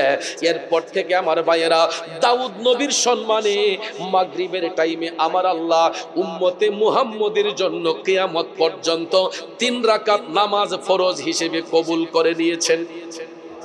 চাইলে কেউ 1 রাকাত বাড়াইতে পারবে, কমাইতে পারবে। মাগরিবের টাইমে ফরজ কয় রাকাত? এখন এটার মধ্যে আরো হাকিকত হলো, তাফসীর করলে পাওয়া যায় মাগরিবের সময়টা থাকে খুব সংকীর্ণ। এটা আখেরি ওয়াক্ত, দিন চলে যায়, রাত শুরু হয়, এই জন্য মাগরিবের সময় থাকে একেবারে কম।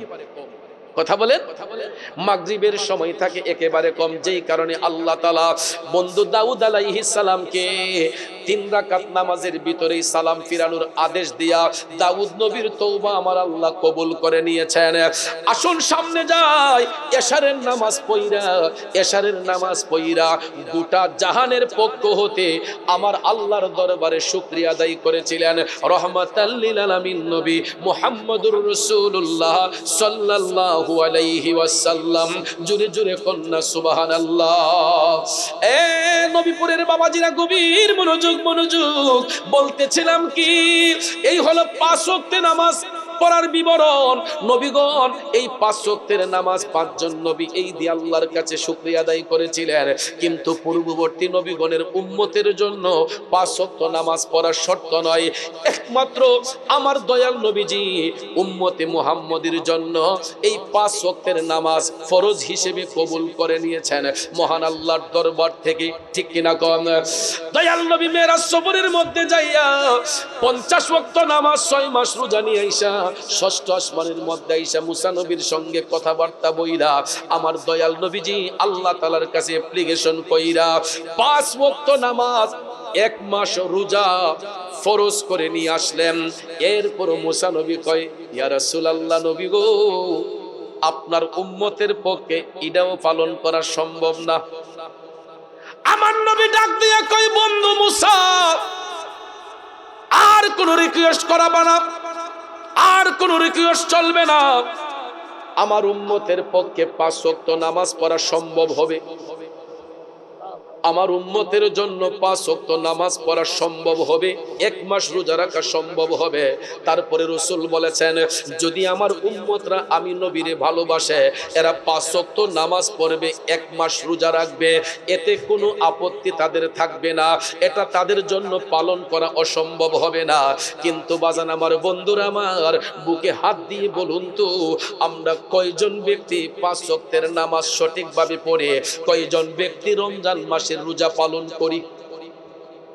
অনেক দোকানদার রমজান মাসে পর্দা লাগাইয়া দেয় দোকানে, হ্যাঁ, কারো ডরাইয়া, দুনিয়ার মানুষকে ভয় করে, মানুষ লজ্জা দিবে, এই জন্য দেখবেন পর্দা লাগাইয়া, আপনার দোকানের মধ্যে পর্দা লাগাইয়া ওপেনলি দিনের বেলা বিক্রি হচ্ছে। আমি দেখেছি কোন হিন্দু ভাই ওই দোকানে গিয়া নাস্তা পানি খায় না, কোন খ্রিস্টান নাস্তা পানি খায় না। আমাদের দেশের কিছু কিছু মুসলমান ভাই, এরা নাকি কাজ করলে এনার্জি দুর্বল হইয়া যায়, এরা নাকি রিক্সা চালাইলে, সিএনজি চালাইলে, মাটি কাজ করলে এদের এনার্জি নাকি চলে যায়, এই জন্য তারা রোজা ভাঙ্গা তারা খাবার দাবার খায় বাঁচার জন্য। কয় আমার গ্যাস্ট্রিক, আমার এই আলসার, আমার ডায়াবেটিস, হুজুর শরীর কাহু জায়গা রোজা রাখতে পারি না, বাস পারলে কি আপনার এত শখ? আপনারা বলেন জীবন দেওয়ার মালিককে, আপনি খাইও তো মরতারে, ঠিক না বেঠিক? আমরা যে খাবার দাবার খাচ্ছি, লাইফের কোন নিশ্চয়তা আছে? বেশি খাইলেও কিন্তু মরণ হইয়া যায়, কথা বলেন ঠিক কিনা? এই জন্য বাজার আমার, সামনে রমজান শরীফ আসতেছে, আমার নবী রজব মাস আসলেই উম্মতকে বার্তা দিতেন যে রমজানের গন্ধ চলে আসছে, আল্লাহুম্মা বারিক লানা ফি রজব ওয়া শাবান ওয়া বাল্লিগনা ইলা রমাদান। দয়াল নবীজি উম্মতকে শিক্ষা দেওয়ার জন্য মহান মালিকের দরবারে এই অ্যাপ্লিকেশন করতেন। বাজান আমার, বন্ধুরা আমার, যেহেতু রমজানুল মুবারক আমাদের সামনে, লাইলাতুল মেরাজ, লাইলাতুল বরাত আমাদের সামনে, এখন থেকে যদি নিজের আমলকে শুদ্ধ না করে, নিজের ঈমান আমলকে শুদ্ধ করতে না পারি, আমাদের মতো হতভাগ্য আর কে আছে একটু বলুন তো? বন্ধুরা আমার, এইভাবে জিন্দেগি কাটাইলে কখনো কবরে শান্তি হবে না, কারণ দুনিয়াটা তো আমার আপনার জন্য চিরস্থায়ী নয়। আমাদের আসল জিন্দেগি হইল কবরের জিন্দেগি, ঠিক কিনা কোন? কবরের আযাব কত কঠিন সইতে আমি পারিব না, মৃত্যু যন্ত্রণা কত কঠিন সইতে আমি পারিব না। ও গো দয়াময় হে রহিম, চাই শুধু তোমার করুণা, কবরের আযাব কত কঠিন সইতে আমি পারিব না, মৃত্যু যন্ত্রণা কত কঠিন সইতে আমি পারিব না। বন্ধুরে, যদি এই জমিন থেকে ঈমান আমল শুদ্ধ করে না যাইতে পারিব, আখিরাতের প্রথম গাটি কবরের মধ্যে শুধু শাস্তি আর শাস্তি। আমার নবী কামলিওয়ালা বলছেন, জাহান্নামী ব্যক্তিগুলা যেই দিন আখিরাতের প্রথম গাটি কবরে যাবে, মুনকার নাকিরের প্রশ্নের উত্তর যখন দিতে ব্যর্থ হয়ে যাবে, মুনকার নাকির ফেরেশতা চলে যাবে, আমার আল্লাহ আযাবের ফেরেশতা কবরের মধ্যে পাঠাইব। ওই ফেরেশতারা আইসা কবরের দুই পাশের মাটিরে চাপাইতে শুরু করবে, চাপাইতে চাপাইতে ওই জাহান্নামী ব্যক্তিটারে কবরে রাইখা দুই পাশের মাটি তার বডির মধ্যে আইসা এমন একটা চাপ দিব বাজাম, আমার নবী বলছেন ডান পাজরের হাড়গুলা বাম পাজরে যাবে, বাম পাজরের হাড়গুলা ডান পাজরে যাবে। মুরগের হাড্ডিতে কামড় দিলে যেই রকম মরমর করে ভেঙে যায়, জাহান্নামী ব্যক্তিগুলারে কবরে রাখার পরে মাটির চাপে তাদের হাড়গুলা মরমর করে ভেঙে যাবে। চিল্লাইয়া কি নাউজুবিল্লাহ বলবেন না? আর যারা দুনিয়ার জমিনে নামাজ পড়েছে, হালাল পথে চলেছে, কারো হক নষ্ট করে নাই, মানুষের সঙ্গে নম্র ভদ্র আচরণ করেছে, তাহাজ্জুদ পড়েছে, আল্লাহর জিকির করেছে, নবীর দুরূদ শরীফ পড়েছে, নেক আমলের সঙ্গে ঈমানি জিন্দেগি অতিবাহিত করেছে, ওই লোকগুলা দুনিয়া থেকে যাবার সময় তাদের চেহারার মধ্যে মুস্কি মুস্কি হাসি থাকবে। আর এরা কবরে যাওয়ার পরে যখন তাদেরকে প্রশ্ন করা হবে, এরা ঠাস ঠাস করে তিনটা উত্তর যখন দিয়া দিব, আমার নবী বলছেন মুনকার নাকির ফেরেশতা চলে যাবার পরে আমার আল্লাহ আরেক দল রহমতের ফেরেশতা তাদের কবরে পাঠাইয়া ওই মুমিন ব্যক্তিদের কবরটাকে 70 গজ প্রসারিত কইরা এক একটা মুমিনের কবরকে এক একটা নূরের মহল বানাইয়া দিবে। যা আমার নবী মেরাজ শরীফে গিয়ে দেখেছেন।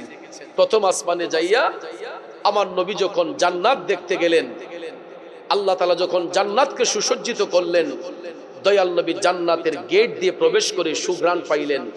সুগন্ধ পাইয়া হঠাৎ করে রাসূল দেখতেছেন কিছু কিছু নূরের মহল দেখা যায়, এক একটা মহলে এক একজন লোক বসা।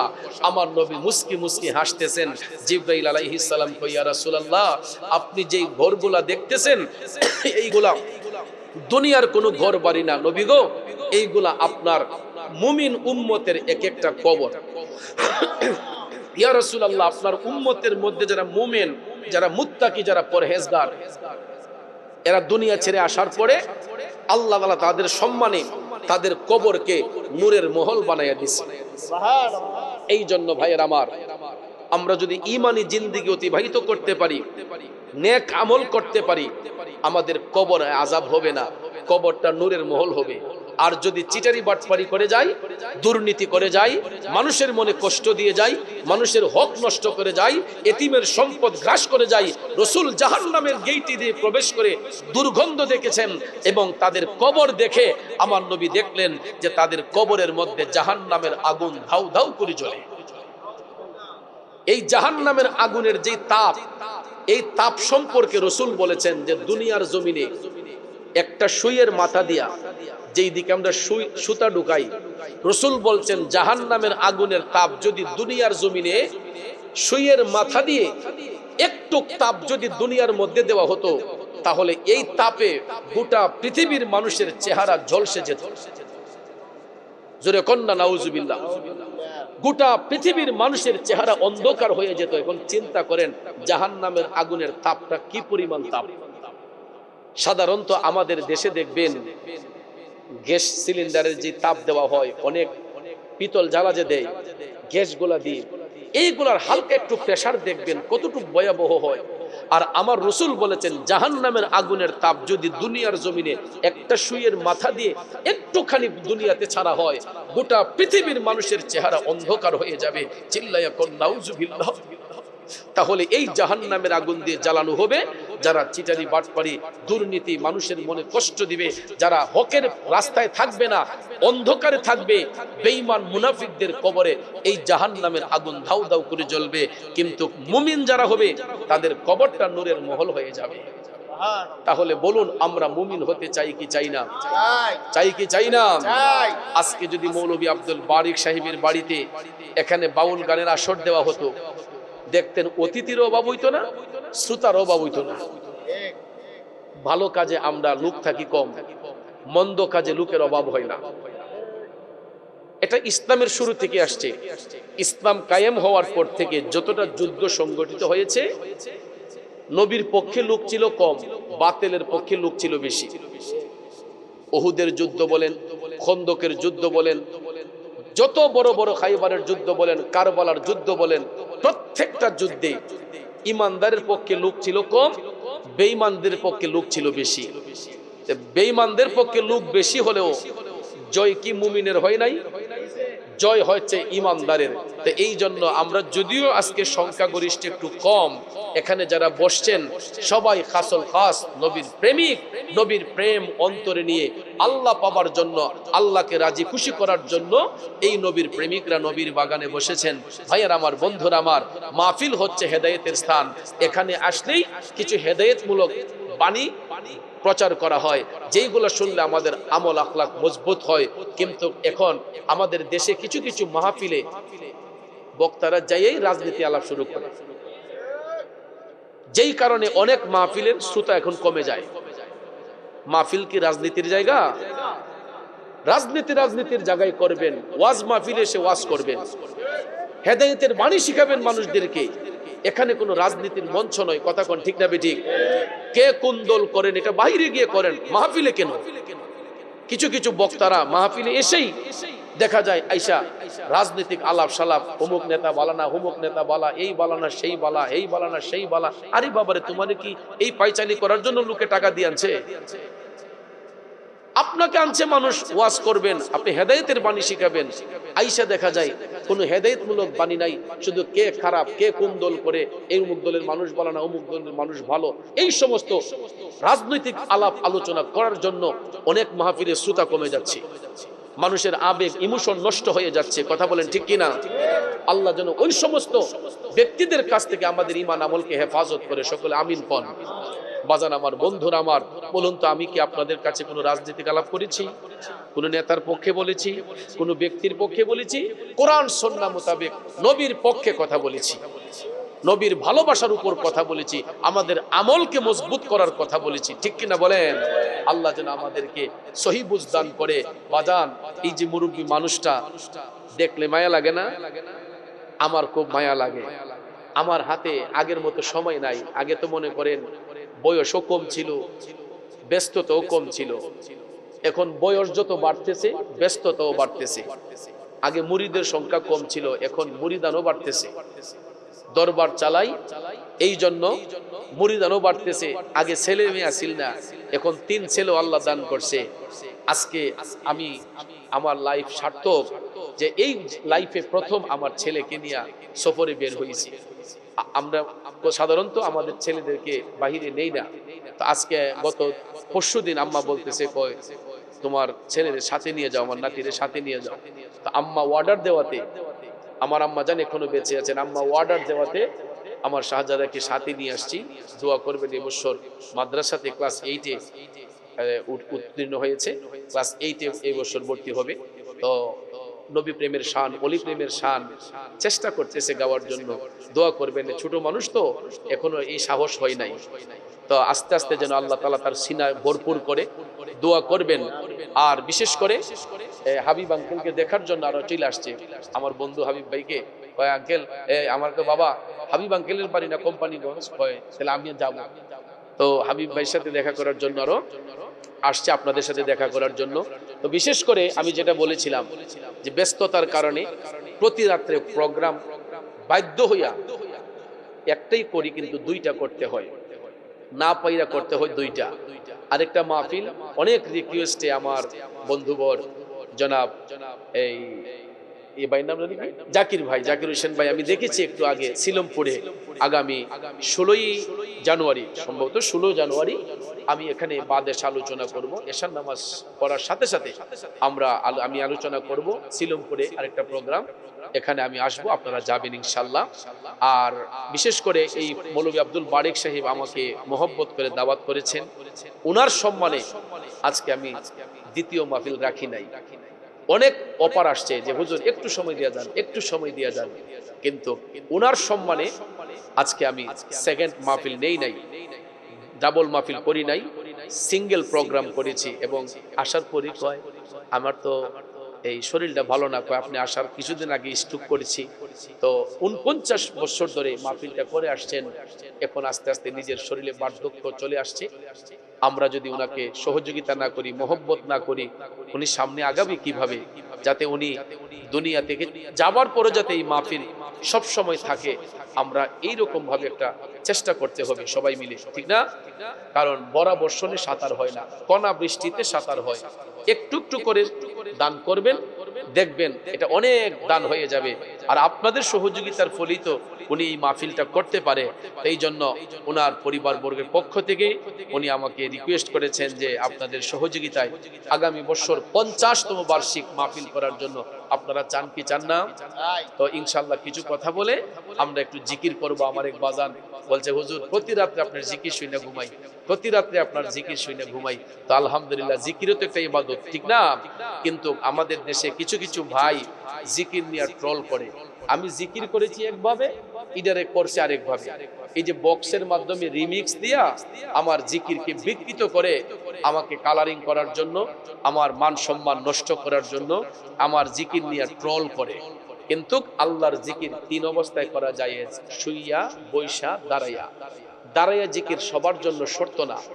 যাদের মধ্যে এশক আসে, হাল আসে, ভাব আসে, ওই ভাবিক ব্যক্তিরা এশকের তাড়নায় অটোমেটিকলি দাঁড়াইয়া যায়, তাদেরকে কেউ ধাক্কা দিয়ে তুলতে হয় না। কিন্তু কিছু কিছু পোলাপান মজা নেওয়ার জন্য দেখা যায় আমি জিকির করতেছি, আরেক জায়গার মধ্যে নাচানাচি করতেছে, এটারে ভিডিও কইরা আবার আমার কাছে আইনা জুম কইরা এড কইরা দুইটারে এক কইরা কয় মোরা সাহেব নাচানাচি করে। তো আল্লাহ বলেছে ওয়া তুইজ্জু মান তাশা ওয়া তুযিল্লু মান তাশা বিয়াদিকাল খায়র। আল্লাহ কয় আমি যার ইচ্ছা ইজ্জত দিতে পারি, যার কাছ থেকে ইচ্ছা ইজ্জত কাইরা নিতে পারি। তো ইজ্জত দেওয়ার মালিক কে? আল্লাহ। দুনিয়ার সব মানুষ মিল্লা যদি আমার বেইজ্জতি করতে চায়, আল্লাহ যদি আমার ইজ্জত বাড়াইয়া দেয়, কেউ কি বেইজ্জতি করতে পারবে? তো এই জন্য বাজান আমার এগুলা কইরা তো আমার মাহফিল কমতেছে না, আরো বাড়তেছে। ঠিক না ঠিক? এই সমস্ত জিনিস কইরা আপনারা আমাকে যাচ্ছেন ডুবাইতে। আল্লাহ কয় না, আমি আমার পাগলটার উঠাই দিই। এই জন্য আগে প্রোগ্রাম করতাম একটা, এখন প্রতি রাত্রে করণ লাগে দুইটা, কোনো সময় তিনটাও, দিনেও করতে হয়। এটা সব আপনাদের দোয়া, অহংকার, রিয়া নয়। গর্বের সহিত বলি, আল গীবাতু আশাদ্দু মিনাজ জিনা। না যাই না কোনো মানুষ সম্পর্কে গীবত করা, এটা জিনার চেয়েও খারাপ কাজ। এই জন্য কাউকে নিয়ে কোনোদিন মন্তব্য করবেন না। আপনারা মুরাদ চৌধুরী আমার ফেসবুক আইডি ঢুইকা দিকেন, আমি আজ পর্যন্ত কাউকে নিয়ে কোনোদিন কোনো খারাপ কমেন্ট আমি করি নাই। আমারে যদি 100 জনে বকা দেয়, আমি তাকে আসসালামু আলাইকুম বলি, আমি তাকে সাধুবাদ জানাই, কারণ এটা হচ্ছে ভদ্রতার লক্ষণ। আর অভদ্র যদি হইতাম তাহলে আমিও গালিগালাজ করতাম। ঠিক না ঠিক? এই জন্য বাজান আমার বন্ধুরা, আমার মৌলভী আব্দুল বারেক সাহেব প্রতি বছর যাতে এই মাহফিলটা করতে পারেন, আমরা এই দিকে একটু দৃষ্টিপাত করব। সেই বিদায় আমার গাউসে পাকের মহব্বতে এই মেরাজের চাঁদ, রজবের চাঁদ, এই চাঁদে আল্লাহর হাবিব বলেছেন যেই ব্যক্তি 3টা রোজা পালন করলো, সে যেন একটানা 3 বছর রোজা পালন করলো। এই মাসের নফল রোজার অনেক ফজিলত, অনেক বরকত। আমি নবীপুরের বাবাজিদেরকে বলবো, এখানে এমন একজন মানুষ আমি দেখতে চাই যে হুজুর ইনশাআল্লাহ আগামী বছর এই মাহফিলটা সুন্দর করার জন্য আমি 5,000 টাকা দেব। একজন স্বনামধন্য ব্যবসায়ী বা চাকরিজীবী বা ও লা ইলাহা ইল্লাল্লাহ, লা ইলাহা ইল্লাল্লাহ, ও লা ইলাহা ইল্লাল্লাহ, লা ইলাহা ইল্লাল্লাহ মুহাম্মাদুর রাসূলুল্লাহ সাল্লাল্লাহু আলাইহি ওয়াসাল্লাম। সবাই একটু মহব্বতের আওয়াজে জিকির করুন ইসমে জাত আল্লাহ আল্লাহ আল্লাহ আল্লাহ আল্লাহ আল্লাহ আল্লাহ আল্লাহ আল্লাহ আল্লাহ আল্লাহ আল্লাহ। আই মোহাম্মদ কমলি ওয়ালা আই রে আমার বুকে আই, আই মোহাম্মদ কমলি ওয়ালা আই রে আমার বুকে আই। আল্লাহ আল্লাহ আল্লাহ আল্লাহ। ডাকে যে তোর পাগলেরা শান্তি দে মোর কলি যায়। আই মোহাম্মদ কমলি ওয়ালা আই রে আমার বুকে আই, আই মোহাম্মদ কমলি ওয়ালা আই রে আমার বুকে আই। আল্লাহ আল্লাহ আল্লাহ আল্লাহ।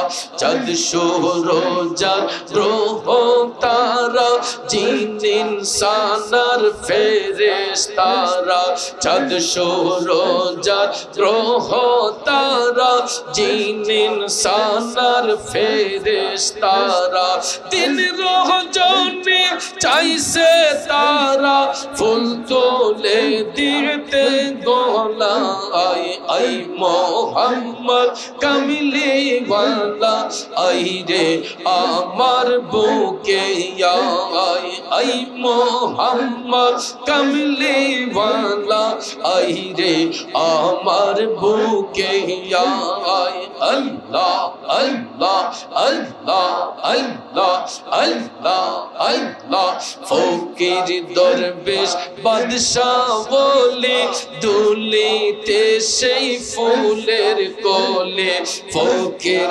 দরবেশ বাদশাহ বলে দুলিতে সেই ফুলের কোলে কাঁদে লইয়া বিকার জুলি বাস করে গাছের তোলায় আই মোহাম্মদ কামলি ওয়ালা আই রে আমার বুকে আয় আল্লাহ আল্লাহ আল্লাহ আল্লাহ আল্লাহ আল্লাহ আল্লাহ আল্লাহ নবী বিনে বান্ধব কেহ না আই গো মুমিন ভাই নবী বিনে দরদি কেহ না মাশাআল্লাহ আল্লাহ আল্লাহ আল্লাহ আল্লাহ আল্লাহকে করিতে খুশি নবীর প্রেমে হো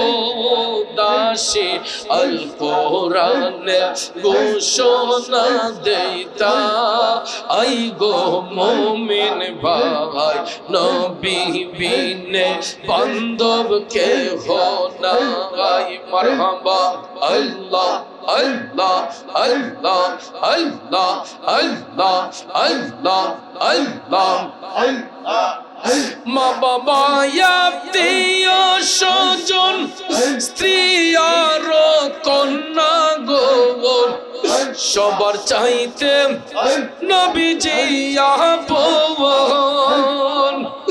নবীজিকে জানের চাইতে অধিক ভালো না বাসিলে হাদিসে কই তাহারি মান্না আই গো মুমিন ভাই নবী বিনে আপন কে হো নাই মাশাআল্লাহ আল্লাহ আল্লাহ আল্লাহ আল্লাহ আল্লাহ আল্লাহ আল্লাহ আল্লাহ নবী বিনে বান্ধব কে হো নাই গো মুমিন ভাই নবী বিনে আপন কে হো নাই মাশাআল্লাহ আল্লাহ আল্লাহ আল্লাহ আল্লাহ লা ইলাহা ইল্লাল্লাহু মুহাম্মাদুর রাসূলুল্লাহ সাল্লাল্লাহু আলাইহি ওয়াসাল্লাম যদি একবার দেখিতে পেতাম সোনার মদিনা যদি একবার দেখিতে পেতাম সোনার মদিনা জীবন আমার ধন্য হতো দেখে নবীর রওজা যদি একবার দেখিতে পেতাম সোনার মদিনা আবু বকর ওমর উসমান আলী তারা নবীর পথে গিয়েছেন চলি আবু বকর ওমর উসমান আলী তারা নবীর পথে গিয়েছেন চলি তাদের পথে চলতে মোদের চিন্তা রবে না যদি একবার দেখিতে পেতাম সোনার মদিনা যদি একবার দেখিতে পেতাম সোনার মদিনা আরব সাগর পাড়ি দেব নূর নবীজির রওজাতে যাব আরব সাগর পাড়ি দেব নূর নবীজির রোজাতে যাব দয়া করে ও গো প্রভু কবুল করোনা যদি একেবার দেখিতে পেতাম সোনার মদিনা জীবন আমার ধন্য হতো দেখে নবীর রওজা যদি একেবার দেখিতে পেতাম সোনার মদিনা। এটা আমার লেখা গজল। 2022 সালে যখন হজে যাই তখন বিমানে বসে বসে এটা লিখেছিলাম। দোয়া করবেন আল্লাহ পাক যেন কবুল করে। যাক, আজকে আর নয়, রাত অনেক হয়ে গেছে। আমার কথায় ভাষায় আলোচনায় ব্যবহারে কষ্ট পেয়ে থাকলে কষ্ট নেবেন না। তরিকতের স্বার্থে সুন্নিয়তের স্বার্থে আপনাদের পায়ে হাত রেখে বলছি, হাটে ঘাটে যেখানে যে অবস্থায় থাকবো আমরা আচ্ছা আচ্ছা দোয়া হবে ইনশাআল্লাহ। আল্লাহ আব্দুল সাত্তার মিয়া সাহেব 400 টাকা নগদ দিয়েছেন, আল্লাহ কবুল করুন। যাক, সম্মানিত হাজিরিন, আমরা অতি দুঃখের সহিত জানাচ্ছি এই দেশ এই জাতি আজ আমরা শোকাহত। যিনি সাবেক প্রধানমন্ত্রী, নারীদের মধ্যে যিনি অনন্য ভূমিকা এই দেশে রেখেছিলেন, শহীদ প্রেসিডেন্ট জিয়াউর রহমান সাহেবের সহধর্মিণী দেশনেত্রী মরহুমা বেগম খালেদা জিয়া ইন্তেকাল করেছেন। ইন্না লিল্লাহি ওয়া ইন্না ইলাইহি রাজিউন। এই দেশ পরিচালনায় উনি অনন্য ভূমিকা রেখেছেন। ওনার অনেক ত্যাগ, অনেক তিতিক্ষা এই দেশ রক্ষার জন্য উনি অনেক পরিশ্রম করে আজকে তিনি মৃত্যুর বিছানায় শুয়েছেন। আল্লাহ পাক যেন ওনার খাতা খুসরি মাফ করে দিয়ে ওনাকে যেন জান্নাতবাসী করেন। বিশেষ করে আমাদের আজকের যিনি সম্মানিত প্রধান অতিথি, কুমিল্লা 3 মুরাদনগর সংসদীয় আসনের সাবেক 5 বারের সংসদ সদস্য, সাবেক ধর্ম প্রতিমন্ত্রী, আমাদের সর্বজন প্রিয় ব্যক্তি আলহাজ কাজী শাহ মুফাজ্জল হোসেন কাইকুবাদ সাহেব, উনি ওনার জন্য দোয়া চেয়েছেন। উনি আপনাদের কাছে দোয়া চেয়েছেন, ওনার নেত্রীর জন্য দোয়া চেয়েছেন। আল্লাহ পাক যেন ওনাকে জান্নাতবাসী করে, ওনার খাতা খুশির জন্য মাফ করে। আমরা দেশনেত্রী মরহুমা বেগম খালেদা জিয়ার জন্য সবাই দোয়া করব, আল্লাহ যেন ওনাকে জান্নাতবাসী করেন। সকলে বলে আমিন। তো যাক, আসুন আমরা কবরবাসীর আত্মার শান্তির জন্য একবার সূরা ফাতিহা, 3 বার সূরা ইখলাস, কুল হুয়াল্লাহু শরীফ পাঠ করি। বিসমিল্লাহির রহমানির রহিম। আলহামদুলিল্লাহি রাব্বিল আলামিন আর রহমানির রহিম।